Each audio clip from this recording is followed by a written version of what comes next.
భారీ వర్షాలు కురవబోతున్నాయి. వారం రోజుల పాటు వర్షాలు. తెలంగాణలో ఇవాళటి నుంచి ఈ నెల 27 వరకు వానలు కురవబోతున్నాయి.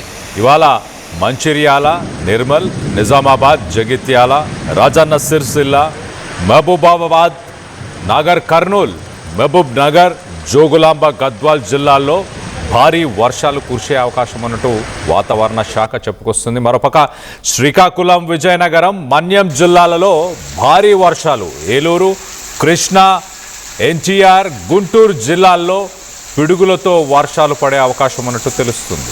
బాపట్ల, పల్నాడు, మార్కాపురం, ప్రకాశం జిల్లాల్లో కూడా తేలికపాటి నుంచి ఒక మోస్తరు వర్షాలు కురవబోతున్నట్టు తెలుస్తుంది. వాతావరణ శాఖ ఇప్పటికే ఉపరితల ఆవర్తన ప్రభావంతో 2 తెలుగు రాష్ట్రాల్లో కూడా వర్షాలు కురవబోతున్నట్టు వాతావరణ శాఖ చెప్పుకొచ్చింది. ఒకసారి మరింత అప్డేట్ కూడా ఇచ్చే ప్రయత్నం చేస్తా. Light to moderate rain or thunder showers are expected in many places across almost all districts in Telangana రాష్ట్రం మొత్తంగా అన్ని జిల్లాల్లో కూడా ఒక మోస్తరు నుంచి ఒక మోడరేట్ రెయిన్ దాకా కురిసే అవకాశం ఉంది. చిరుజల్లులు అలాగే ఉరుములతో కూడిన వర్షం కురవబోతుంది. మరోపక్కన heavy to heavy showers are highly likely. భారీ నుంచి అతి భారీ వర్షాలు ఆదిలాబాద్, కొమరం భీం, ఆసిఫాబాద్, మంచిర్యాల, నిర్మల్, నిజామాబాద్, నల్గొండ, యాదాద్రి, భువనగిరి, రంగారెడ్డి, మేడ్చల్, మల్కాజ్గిరి అండ్ హైదరాబాద్ నగరంలో కూడా కురియబోతున్నాయి. మొత్తంగా ఉత్తర తెలంగాణ అలాగే ఒక హైదరాబాద్, క్యాపిటల్ హైదరాబాద్ పరిసర ప్రాంతాలను కూడా భారీ నుంచి అతి భారీ వర్షాలు కురబోతున్నాయి. ఒకసారి ఉష్ణోగ్రతలు కూడా చెప్పే ప్రయత్నం చేస్తా. మ్యాక్సిమం ఉష్ణోగ్రతలు 30 డిగ్రీల సెల్సియస్. ఈ వర్షంతో ఒక్కసారిగా ఉష్ణోగ్రతలు 27 డిగ్రీస్కి ఈ వారం చేరుకునేసరికి 27 డిగ్రీలకి ఉష్ణోగ్రతలు పడిపోబోతున్నాయి. సో మొత్తం మీద ఒకసారి హీట్ వేవ్ కండిషన్స్ నిన్న మొన్నటి దాకా కూడా మనం చూసాం. వర్షాకాలం ఇంకా వచ్చిందా లేదా అని అనుమానం పడుతున్న సమయంలో ఆ ఎండల తీవ్రత, ఆ వేడి తీవ్రత ఒక్కసారిగా తగ్గే అవకాశం ఉంది. ఈ వారంలో కురిసే వర్షాలతోని ఇంకా వాటికి స్వస్తి పలకొచ్చు అంటూ వాతావరణ శాఖ చెప్పుకొస్తుంది. మరొక పక్క ఆంధ్రప్రదేశ్కి సంబంధించి ఒకసారి డీటెయిల్ కూడా చెప్పే ప్రయత్నం చేస్తా. ఆంధ్రప్రదేశ్ మొత్తంగా మనం చూస్తే కనుక కోస్టల్ ఆంధ్రప్రదేశ్లో ప్రస్తుతానికి కోస్టల్ ఆంధ్రప్రదేశ్ అంటే విశాఖపట్నం అలాగే ఆ కోస్టల్ డిస్ట్రిక్ట్స్ అన్నీ కూడా భారీ నుంచి అతి భారీ వర్షాలు కురబోతున్నాయి. ఒక్కసారి కోస్టల్ బెల్ట్తో పాటు రాయలసీమ అప్డేట్ కూడా చెప్పే ప్రయత్నం చేస్తా. రాయలసీమలో కూడా ప్రస్తుతానికి ఖచ్చితంగా వర్షాలు కురిసే అవకాశం ఉన్నట్టు తెలుస్తుంది.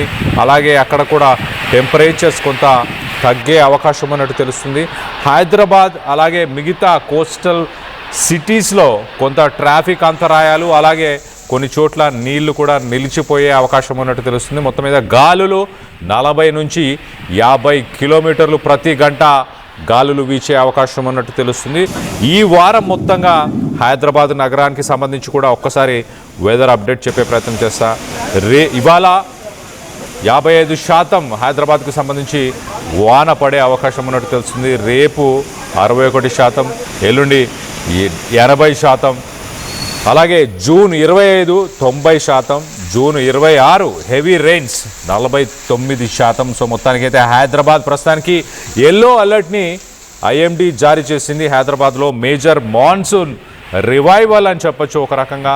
జూన్ 22 నుంచి 23 కొంత పీక్ ట్రాఫిక్ హవర్స్లో కొంత వర్షం నమోదయ్యే అవకాశం ఉన్నట్టు తెలుస్తుంది. గాలులు సాధారణంగా 40 నుంచి 50 కిలోమీటర్ల వేగంతో ప్రయాణం చేసే అవకాశం ఉంది. ఈ వారంలో హైదరాబాద్ ఉష్ణోగ్రతలు 33 డిగ్రీల నుంచి 26 డిగ్రీలకు ఈ శుక్రవారానికి చేరుకోబోతున్నాయి. సో మొత్తం మీద హెవీ రెయిన్ఫాల్ వార్నింగ్ ప్రస్తుతానికి హైదరాబాద్, రంగారెడ్డి, మేడ్చల్, మల్కాజ్గిరి ఈ ప్రాంతాల్లో జూన్ 25, 26 ఈ సమయంలో భారీ నుంచి అతి భారీ వర్షాలు కురిసే అవకాశం ఉంది. తగిన జాగ్రత్తలు తీసుకోవాలంటూ అధికారులు చెప్పుకొస్తున్నారు. ఎక్కడైతే డ్రైనేజ్ పాయింట్స్ ఉన్నాయో అలాగే ఎక్కడైతే గోడలకి కొంత క్రాక్స్ వచ్చి అలాగే ప్లాస్టర్ లూజ్గా ఉండడం కానీ వాటర్ ఎక్కడి నుంచి అయితే లీక్ అవుతుందో అలాంటి బిల్డింగ్స్ నుంచి కొంచెం దూరం ఉండే ప్రయత్నం చేయండి. అలాగే మీ బాల్కనీస్లో ఉన్న ఆ మొక్కలని కొంచెం పక్కకు జరిపే ప్రయత్నం చేయండి.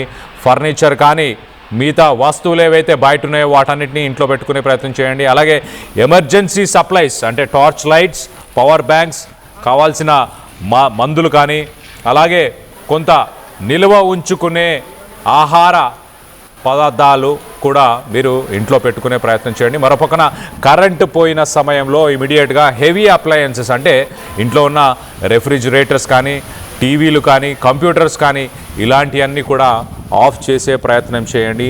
ఒక్కసారిగా ఉరుములు మెరుపులు కనుక కురవడం వల్ల వోల్టేజ్ మార్పులు చెందే అవకాశం ఉంటుంది. సో అవి డ్యామేజ్ అయ్యే అవకాశం ఉంటుంది. మొత్తం మీద ఎలక్ట్రికల్ పాయింట్స్, స్విచ్చెస్ కానీ, వైర్లు కానీ, అలాగే తడి చేతులతో మీరు దేన్ని ముట్టుకునే ప్రయత్నం చేయకుండా ఉండండి అంటూ అధికారులు సూచిస్తున్నారు. ప్రయాణం చేసే వాళ్ళకు కూడా కొన్ని జాగ్రత్తలు చెప్తున్నారు. ప్రయాణం చేసే వ్యక్తులు ఎవరైతే ఉన్నారో వాళ్ళు వాటర్ దాటుకొని వెళ్ళే ప్రయత్నం. ఇప్పుడు మనం రైట్ సైడ్ బాక్స్లో చూస్తున్నాం కదా, అలా నీళ్లతో పాటు నిండిన రోడ్లు ఏమైనా ఉంటే వాటిని కొంత దాటుకునే ప్రయత్నం చేయకండి. అలాగే మీ కారుకు సంబంధించిన బ్రేకులు, ఫ్లాగ్ లైట్లు కానీ, అలాగే వైపర్ బ్లేడ్స్ కానీ ఇవన్నీ కూడా మంచి కండిషన్లో ఉన్నాయా లేవా అనేది కూడా చెక్ చేసే ప్రయత్నం చేద్దాం. వీటన్నిటికి సంబంధించి మరింత అప్డేట్ తీసుకునే ప్రయత్నం చేద్దాం. మా ప్రతినిధి నిర్మల అందుబాటులో ఉన్నారు. నిర్మలతో మాట్లాడి తెలుసుకునే ప్రయత్నం చేద్దాం. నిర్మల, చెప్పండి, 2 తెలుగు రాష్ట్రాల్లో ఎలాంటి పరిస్థితులు నెలకొనబోతున్నాయి ఈ వారం రోజులు?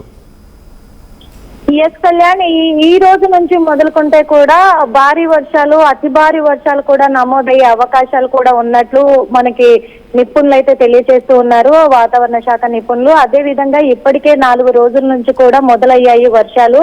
ఈ 4 రోజుల్లో కూడా డే అంతా కూడా అంటే ఉదయం నుంచి సాయంత్రం 4 గంటల వరకు అధిక ఉష్ణోగ్రత నమోదైనప్పటికీ కూడా సాయంత్రం 5 గంటల తర్వాత నుంచి మళ్ళీ వాతావరణం ఒక్కసారిగా మార్పులు చెంది వర్షాలు సంభవిస్తున్న ఘటనలు అయితే చూస్తూనే ఉన్నాము. హైదరాబాద్ నగరంలో, ముఖ్యంగా తెలంగాణ రాష్ట్రంలో పలు జిల్లాల్లో కూడా అంటే సిరిసిల్ల కావచ్చు, రాజన్న సిరిసిల్ల కావచ్చు, మహబూబాబాద్ కావచ్చు, నాగర్ కర్నూలు, నల్గొండ, యాదాద్రి భువనగిరి జిల్లా, ఇలా ఆ జిల్లాలలో కూడా రోజు సాయంత్రం పూట వర్షాలు సంభవిస్తూ ఉన్నాయి. అదే విధంగా హైదరాబాద్ నగరంలో కూడా వర్షాలు సంభవించడంతో రోడ్ల మీద అంతా కూడా నీళ్ళు అనేటివి ఒక నదిలాగా పారడము, అలాగే ట్రాఫిక్ జామ్లు అవ్వడం కూడా చూస్తూనే ఉన్నాం ఒక 4 రోజుల నుంచి.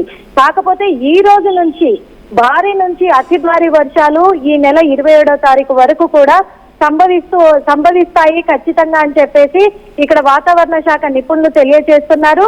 ఇదో పరంగా చూసుకుంటే జిల్లాలలో ఉన్నటువంటి గ్రామాలలో ఉన్నటువంటి రైతులకు ఒక ఊరటే అని చెప్పుకోవచ్చు. ఎందుకంటే వాళ్ళు పంటలు వేసుకునే సమయం కాబట్టి పంటలకు వర్షం అనేది చాలా ముఖ్యం కాబట్టి ఈసారి వర్షాలు పడతాయా పడవా అనే ఒక డైనమోలో ఉండిపోయి వాళ్ళు కొంచెము ఆందోళనకరంగా మారిన పరిస్థితులను కూడా చూసాం. కానీ ఇప్పుడైతే భారీ నుంచి అతి భారీ వర్షాలు సంభవించే అవకాశం ఉంది కాబట్టి ఒక ఊరట అని కూడా అనుకోవచ్చు. హైదరాబాద్ నగర వాసుల విషయానికి వస్తే కూడా హైదరాబాద్ నగర వాసులకి ఈ ఉష్ణోగ్రత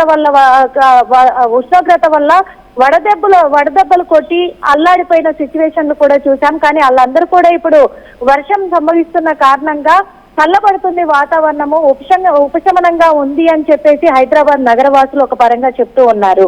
ఇక ఇప్పుడు ఈ రోజు నుంచి సంభవించే వర్షాలను దృష్టిలో పెట్టుకుంటే 40 నుంచి 60 కిలోమీటర్ల వేగంతో కూడా ఈదురుగాలులు సంభవించే అవకాశాలు కూడా ఉన్నాయని వాతావరణ శాఖ నిపుణులు తెలియజేస్తూ ఉన్నారు.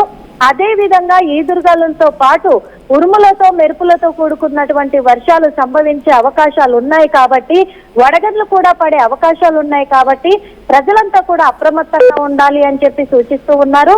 అదే కాకుండా రోడ్లపైన ప్రయాణించే వాళ్ళు చాలా జాగ్రత్తగా ఉండాలి. బైక్ల పైన ప్రయాణించే వాళ్ళు కూడా చాలా జాగ్రత్తగా ఉండాలి. ఎందుకంటే హైదరాబాద్ రోడ్లపైన మ్యాన్ హోల్స్ ఎక్కువగా ఉన్నాయి కాబట్టి ఆ విషయాన్ని దృష్టిలో పెట్టుకొని జిహెచ్ఎంసీ బృందాన్ని కూడా జిహెచ్ఎంసీ అధికారులు అలర్ట్ చేసి ఎప్పటికప్పుడు కూడా పరిశీలిస్తూ ప్రతి ఏరియాలో కూడా జిహెచ్ఎంసీ బృందాన్ని మ్యాన్ హోల్స్ ని ఇప్పటికే పనులు పురమాయించారు, అవన్నీ కూడా చక్కదిద్దాలి అని చెప్పేసి. అదే విధంగా కూడా ఇటు చూసుకున్నట్లయితే పాత ఇండ్లు ఏవైతే ఉన్నాయో ఆ బిల్డింగులన్నీ కూడా మళ్ళీ ఒకసారి ఈ హైడ్రా నుంచి రంగనాథ్ గారు కూడా పరిశీలిస్తూ ఉన్నారు. హైడ్రా కమిషనరు. ఎందుకంటే ఆ బిల్డింగులు మళ్ళీ కూలిపోయే అవకాశం ఉంది వర్షాలు సంభవించిన ఎడల. కాబట్టి ఏవైతే పాత బిల్డింగులు ఉన్నాయో వీటి పట్ల చర్యలు చేపట్టాలి అనే నేపథ్యంలో ఆయన కూడా హైదరాబాద్ నగరంలో మొత్తం పరిశీలిస్తూ పర్యటన కొనసాగిస్తూ ఉన్నారు. అదే విధంగా కూడా ఈ మధ్య కాలంలో కూడా చూసాము, వర్షాలు సంభవించి ఈదురుగాలులు సంభవించిన ఎడల చెట్ల కొమ్మలు విరిగి పడిపోవడంతో కరెంటు వైర్లన్నీ తెగిపోయి అవి చూసుకోకుండా ప్రయాణికులు ప్రజలు నడుస్తున్న క్రమంలో కూడా ప్రాణాలు కోల్పోయిన సిచ్యువేషన్లను చూశాం. కాబట్టి ఎప్పటికప్పుడు కూడా కరెంటు వైర్ల మీదకి వచ్చినటువంటి చెట్లను కూడా కొట్టేపిస్తున్నారు. అవన్నీ ఆ కొమ్మలన్నీ కూడా కొట్టివేసే ప్రక్రియలో జిహెచ్ఎంసీ లీనమైపోయి ఉంది అని కూడా చెప్పుకోవచ్చు. కానీ ప్రజలు కూడా అప్రమత్తంగా ఉండి నీరు పారుదల ఉన్న చోట వర్షాలు పడ్డప్పుడు ఖచ్చితంగా అప్రమత్తంగా ఉండి అక్కడ ఏమన్నా కరెంటు వైర్లు ఉన్నాయా ఏంటి అనేది కూడా చూసుకొని దాటుకోవాలి. అదే విధంగా మ్యాన్ హోల్స్ ని దృష్టిలో పెట్టుకొని బైక్ల మీద వెళ్తున్న వాళ్ళు వర్షాకాలం అంతా కూడా బైకులు యూజ్ చేయకుండా ఉంటే చాలా జాగ్రత్త వహించిన వాళ్ళు అవుతారు. రెయిన్ కోట్లు ధరించి ఉండాలి అంటున్నారు. అదే విధంగా ఈదురుగాలులు సంభవించే అవకాశం ఉంది కాబట్టి కొంచెం అప్రమత్తమై ఆ సమయానికి వర్షం పడే సమయానికి ఆఫీసులలో ఉన్న వాళ్ళు ఆఫీసులలోనే అది తగ్గేంత వరకు ఉండాలి. ఇళ్లలో ఉన్న వాళ్ళు ఇళ్లలో ఉండిపోవాలి అనేది కూడా సూచిస్తూ ఉన్నారు. తగ్గేంత వరకు బయటికి రాకపోవడమే శ్రేయస్కరమని కూడా నిపుణులు చెప్తూ ఉన్నారు. పక్కంగా చూస్తే ఏది ఏమైనప్పటికీ కూడా ఉష్ణోగ్రత అధికంగా నమోదైన కారణంగా ఆ ఉష్ణోగ్రత ఇప్పుడు మొత్తం కూడా తగ్గించే ప్రక్రియలోనే భారీ నుంచి అతి భారీ వర్షాలు సంభవిస్తున్నాయి. కాబట్టి కొద్దిగా అటు రైతులు కావచ్చు, గ్రామాలలో ఉన్న ప్రజలు కావచ్చు, ఇప్పుడు ఇటు హైదరాబాద్ నగర వాసులు కావచ్చు కొంచెం అప్రమత్తంగా ఉండాలి అని సూచిస్తున్నారు. ఇక ఏపీకి సంబంధించి కూడా ఇక్కడ భారీ నుంచి అతి భారీ వర్షాలు కురిసే అవకాశం ఉన్నందున కూడా అక్కడ మొత్తం కూడా జిహెచ్ఎంసీ పరిధిలో ఇటు ప్రభుత్వ పరిధిలో కూడా అందరూ అప్రమత్తమై అక్కడ కూడా చర్యలు చేపడుతూ ఉన్నారు. అక్కడ కూడా 40 నుంచి 50 కిలోమీటర్ల వేగంతో ఈదురుగాలులు సంభవించే అవకాశాలు ఉన్నందున అప్రమత్తంగా ఉండాలని వాతావరణ శాఖ నిపుణులు అయితే సూచిస్తున్నారు. Kalyan. Right Nirmala, thanks for the latest update. మొత్తం మీద 2 తెలుగు రాష్ట్రాలకి ఈ వారం మొత్తంగా భారీ నుంచి అతి భారీ వర్షాలు ఈ రోజు నుంచి కురవబోతున్నట్టు తెలుస్తుంది. ఉష్ణోగ్రతలు కూడా 33 నుంచి 26కు చేరుకోబోతున్నాయి. కొంత లోతట్టు ప్రాంతాలు, అలాగే హైదరాబాద్, అలాగే కోస్టల్ సిటీస్లో లోతట్టు ప్రాంతాల్లో నీరు చేరుకునే అవకాశం ఉంది. కొంత ట్రాఫిక్ అంతరాయం కూడా కలిగే అవకాశం ఉన్నట్టు తెలుస్తుంది. దీనికి సంబంధించి మీరేమనుకుంటున్నారు? మీ ఏరియాల్లో ఎలాంటి పరిస్థితులు నెలకొని ఉన్నాయి? వర్షానికి సంబంధించి మీ అభిప్రాయాలు, మీ ఏరియాలో ఎలాంటి పరిస్థితులు నెలకొని ఉన్నాయో కింద కామెంట్ రూపంలో తెలియపరచండి.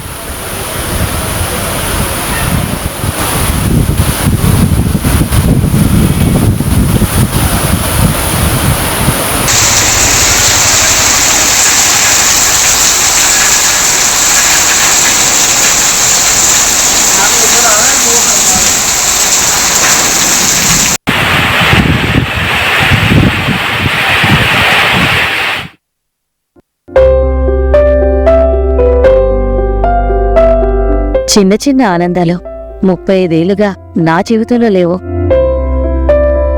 35 ఏళ్లుగా నేను డైపర్లలో బ్రతికాను. 6 సెంటీమీటర్ల ఫిస్టులా నా మూత్రాశయంలో లీకు కారణమైంది. ఎవరూ నాకు సహాయం చేయలేకపోయారు. ఏఐఎన్యూలో వైద్యులను కలిసే వరకు అక్కడ వారు రోబోటిక్ శస్త్రచికిత్సతో నాకు పరిష్కారం ఇచ్చారు. వారు నా ఆత్మవిశ్వాసాన్ని కూడా తిరిగిచ్చారు. Precision Care makes it possible. The Center for Robotic Surgery at AINU. జలుబు తలనొప్పి ఒళ్ళు నొప్పుల నుంచి ఉపశమనం శాస్త్రీయ. జలుబు తలనొప్పి ఒళ్ళు నొప్పుల నుండి ఉపశమనం శాస్త్రీ బామ్ ఇప్పుడు ₹5 ప్యాక్ లో కూడా.